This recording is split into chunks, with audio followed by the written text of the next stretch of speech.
Terve taas ja hyvää uutta vuotta. Mikäpä olisi parempi tapa aloittaa uusi vuosi kuin katsella viime vuotta. Eli tässä nyt tulee vuoden 2023 Rewind.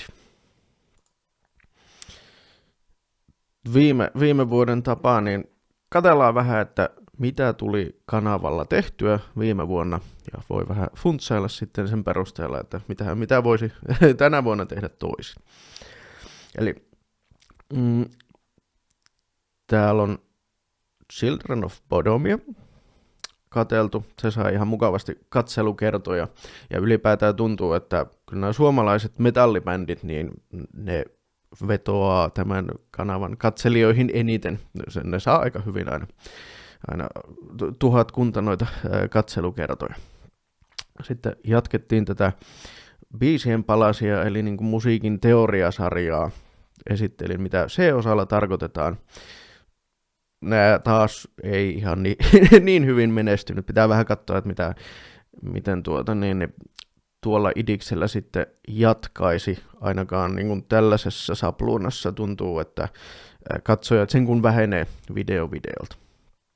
Sitten tuli UMK, ja täältähän löytyy tämä mikä räjäytti potin, eli kun miettii, niin täällä on niin kuin hyvällä videolla, mikä on joku tällainen reaktiovideo, ehkä sellainen 1000 katsojaa, kääriällä on 24 000, eli aika mukavasti pompsahti siellä katselukerrat ylöspäin, ja minusta tuntuu, että ihan tuon videon ansiosta niin aika mukavasti tuli myös tilaajia lisää. 300 tilaajaa paukahti rikki tuossa 10 kuukautta sitten, ja nyt tässä joku aika sitten jo meni 500, eli mukavasti on homma edistyy. Sitten on tällaisen sarjan aloitin kuin Soundipaja, missä käsittelin laulaja tarkemmin. Ja Tomi Joutsen oli ensimmäinen laulaja. Se oli jo 3. Niin tuossa se lukeekin, kyllä.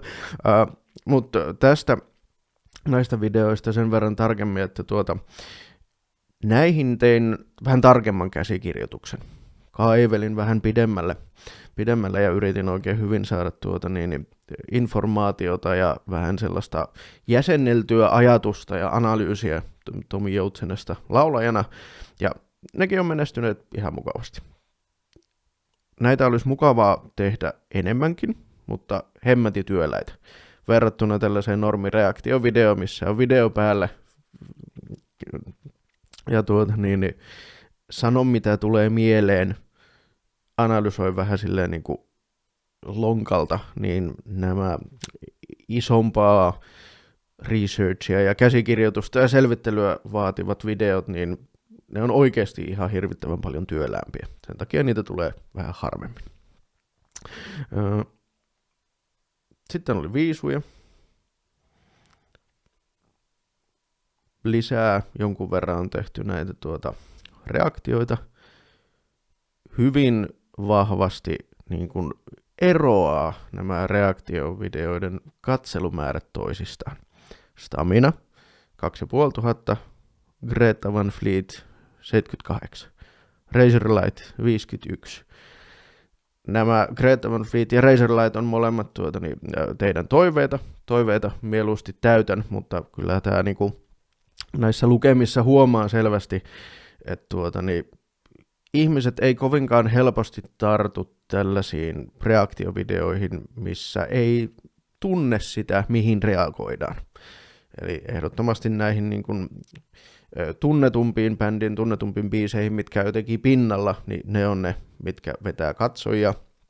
Ja tietenkin näin kanavan ylläpitäjänä ja kehittäjänä, niin pitää jotenkin löytää balanssi sen kanssa, että tarjoaa sellaista sisältöä, mikä kiinnostaa heitä, jotka kanavaa jo valmiiksi katsoo, mutta sitten pitää olla näitä sisäänheittotuotteita, kääriöitä, mitkä ehkä auttaisi löytämään uutta yleisöä.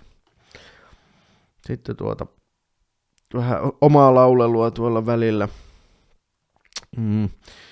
jonkun verran mietiskelin näitä liian hyvä laulaja musiikkiammattina, pitääkö kaikkia miellyttää tällaisia, mihin nyt törmää ajatuksia. Niitä on katseltu, tuumailtu. Sitten tein lisää tätä biisien palasia, eli siellä on käsitelty pulssia. Ja tässä aika hyvin huomaa sen, että jokaisella videolla on vähän vähemmän katsojia kuin edellisellä. Ja tässä vaiheessa huomasin, että kun nämäkin kuitenkin vaatii käsikirjoitusta, vaatii jonkun verran sitä niin kuin työstöä, että tällaisen videon saa tehtyä, niin ei välttämättä toimi parhaalla mahdollisella tavalla.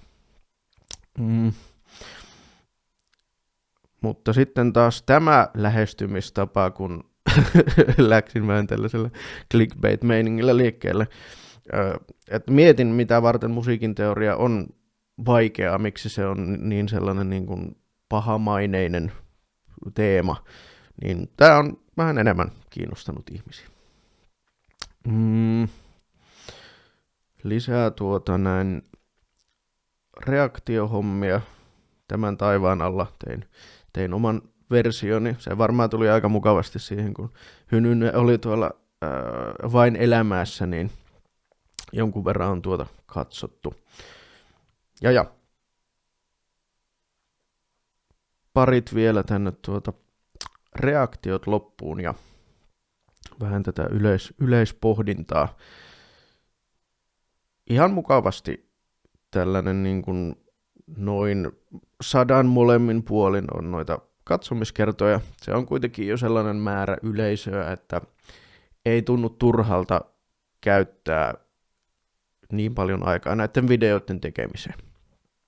Ja aika mukavasti nuo on silleen niin kuin tasaiseen tahtiin noussut. Et muistaakseni jos miettii tasan vuosi sitten, kun katsoi niitä edellisiä videoita, niin silloin se oli jossain niin kuin 50 tienoilla se peruskatsojamäärä. Ja nyt se on jo niin kuin tuplaantunut, niin se on ihan mukavaa. Ja niin kun on näin tällainen noususuhdanteinen trendi käynnissä, eli koko ajan tulee myös lisää katsoja ja lisää yleisöä, niin kyllä se antaa siihen tekemiseen sellaista, niin kuin rohkaisee tekemään, antaa motivaatiota, että kyllä tätä ainakin toistaiseksi vielä kannattaa tehdä niin kauan, kun homma jotenkin suurenee. Tälle vuodelle näiden perusteella niin varmaan isoin on tuo, että pitää lähteä miettimään, että miten musiikin teoriapuolta lähtisi kehittämään. Se on sellainen teema, mitä haluaisin tuoda esille. Just sen takia, että se on niin tavallaan sellaisessa vaikean asian maineessa, niin olisi hirveän mukavaa, jos se ei olisi. Se on minusta hirveän kiinnostavaa ja sen avulla saa biiseistä vielä jotenkin niin kuin enemmän irti, kun ymmärtää, mitä siellä tapahtuu. Ja tiedän, että katsojissa on sellaisia ihmisiä, joita se kovasti kiinnostaa, niin jos näistä minun videoista saisi sellaisen vähän niin kuin portin siihen maailmaan, että se lakkaisi olemasta sellainen mörkö, niin sen haluaisin saada aikaan. Sitten vielä kanavan tekijänä pitää myös sitä miettiä, että jos joskus näitä videoita jotenkin haluaisi monetisoida, niin pitäisi olla myös sitä kamaa, mihin ei tule sitä monetisointiestoa, eli nämä on niin kuin kaikki oikeastaan näistä reaktiovideoista, niin niitä ei pysty käyttämään. Siellä on ne tekijän oikeudet ja niitä ei saa monetisoida, niin pitäisi olla ehdottomasti sitä sellaistakin sisältöä, mikä ei pelkästään nojaa siihen, mitä joku muu on tehnyt. Niin sitä edelleen tässä etsitään. Tälle vuodelle varmaan sellainen selkein uusi sarja, mitä meinasin lähteä tekemään, on nämä tällaiset niin kuin omat innoittajat. Se alkaa jo ensi viikolla, tulee ensimmäinen biisi, missä vähän höpötän yhdestä kappaleesta, kuinka se on minun elämääni vaikuttanut ja vienyt vienyt tätä hommaa eteenpäin, niin sellaista on siellä tulossa ja niitä on tulossa lisää. Ja UMK tietenkin tulee kaiketi taas ja Euroviisut, ne on ihan sellaista hyvää mikä ihmisiä kiinnostaa, niin näitä meinasin tehdä ja reaktiota, kaikkea tätä peruskamaa, mitä nyt on tullut tehtyä. Tällaisilla ajatuksilla kohti tätä vuotta odotan innolla, mitä tulee tapahtumaan. Mukavaa, kun olette katsoneet videoita, mukavaa, kun mukana roikutte ja niin kommentoitte videoita. Mukavasti on niin kuin, myös kommenttien määrä lisääntynyt verrattuna alkuaikoihin. Se on aina jees ja tekee kanavalle hyvää. Jatkakaa samaan malliin ja aina mielelläni keskustelen ja vastaan niihin juttuihin ja ajatuksiin, mitä nämä videot teissä herättää, niin pistäkää ihmeessä viestiä tulemaan. Ei mulla varmaan tältä erää tämän enempää. Palataan seuraavassa videossa. Hyvää vuotta teille kaikille ja tästä tämä taas lähtee. Moi moi!